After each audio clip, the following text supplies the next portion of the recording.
Thank you and welcome to the show today. The topic today is a profile on Vice Mayor Jay West, who is a candidate for the mayor of Nashville, Tennessee. And of course, let me welcome you to the show this morning, Vice Mayor West. Thank you, Dr. Haney. And we're just happy to have you here and to again talk about some of the things that you believe to be important in the upcoming campaign and to talk about your candidacy. But before we get into that, you know, we've divided the show into 3 segments. And before we get into that, let's have you during the first segment to talk about your background, your education, your experiences, and some of the things that were important in a real sense in leading you to that chair this morning, which is to say give you an opportunity to sort of make people familiar with you, or to make more people familiar with you in reference to your background and that kind of. Let's talk about it from that perspective.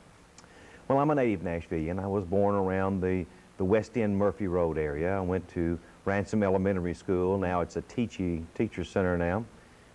And I'm a graduate of Castle Heights Military Academy.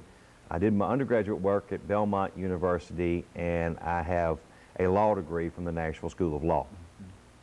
I and have been in Nashville virtually all of my life, except for 2 years, where I was a legislative assistant for the United States Congress in Washington.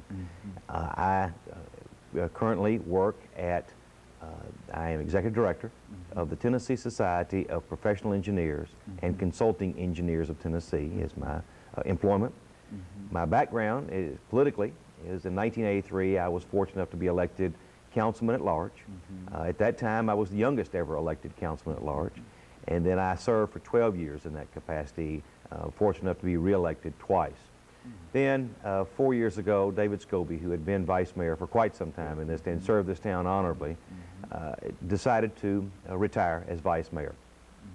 I was fortunate enough to be elected to fill those very large shoes he left up there on the second floor of the courthouse, and I have served in that capacity ever since. And now that Mr. Bredesen has said that he will not seek re-election as mayor, I have placed my name on the ballot to run for mayor. I think that my experience, my 12 years as a councilman at large and my 4 years as vice mayor, has given me the experience to put a team together to prepare Nashville for the challenges of the 21st century. I have been through many issues, landfill issues. I have been through various zoning issues around town, tax increases, increases in pay for Metro employees, issues that bring our city forward, whether it be bringing Columbia HCA back to Nashville again, whether it be allowing our disadvantaged people more benefits, more access to City Hall, allowing people more access to their government. One of the roles I played as a councilman and as vice mayor is those people that don't feel like they're getting the proper services from our government give me a call, and I welcome those calls, and I try to work them through their problems and get them to the right person in Metro government so that their needs are served. As the vice mayor, I would imagine that you do have a more intimate knowledge of what goes on in the council, and let's look at that from the perspective of the so-called term limits. I think that we've all admitted that one way or the other, term limits will have a tremendous impact upon the city of Nashville. And of course, as the mayor of the city of Nashville, you'll have to deal with the council. And let's have your perception in reference to where we stand in reference to dealing with that as an issue. Term limits, the term limits issue does not allow 21 members of our Metropolitan Council to run again. That means that the new council will be very inexperienced to start off with. There will be a new vice mayor because I will be stepping down, running for mayor. And there will be a new mayor.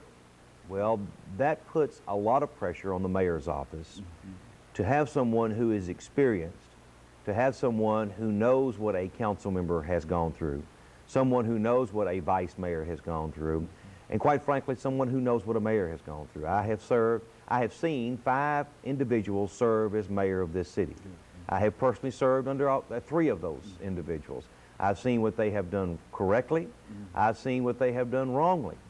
And I want to bring that experience to the mayor's office so that we can prepare this city for those challenges that are ahead of us, challenges that we don't even know about yet, like God forbid, a tornado. We never knew that a tornado was going to hit our city with such magnitude and such force.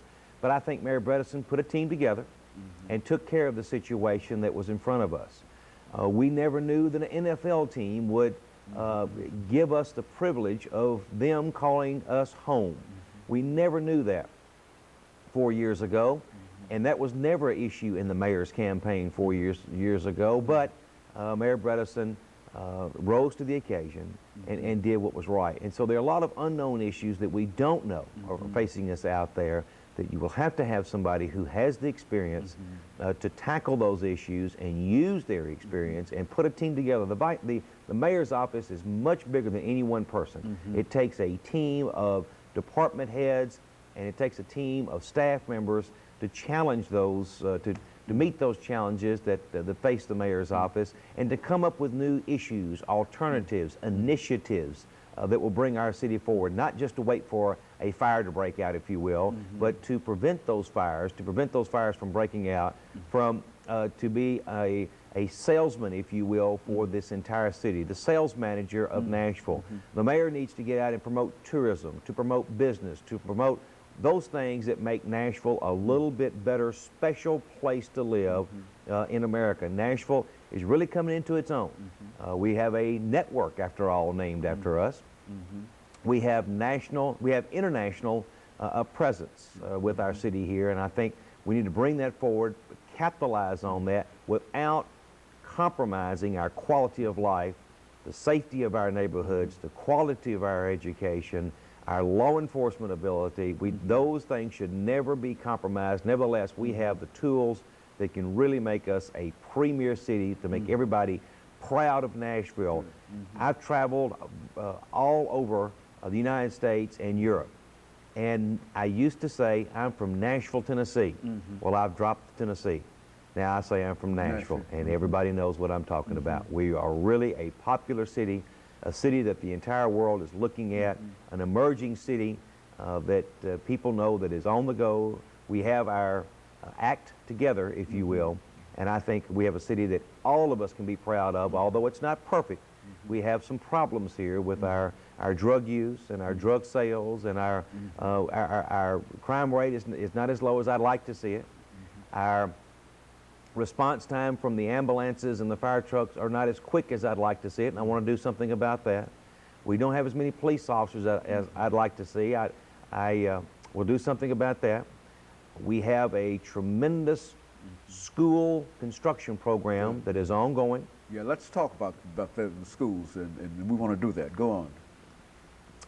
The school issue is one that is a challenge ahead of us. The Metro Council last summer passed a desegregation plan that would virtually, with some exceptions, put us into community schools. It creates a situation where we would have to build a large amount of schools in this city.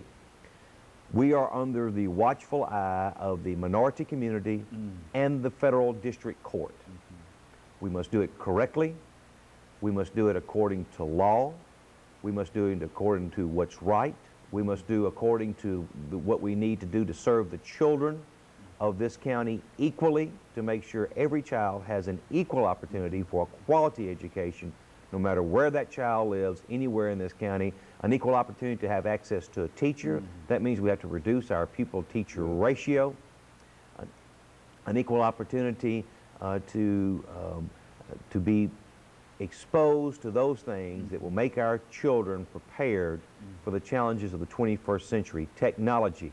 They must be exposed to the computer world. They must be prepared to go into the computer world with the knowledge that they can take those skills to the outside world and go into the job force. Let me interrupt here, Vice Mayor West, for our first commercial break.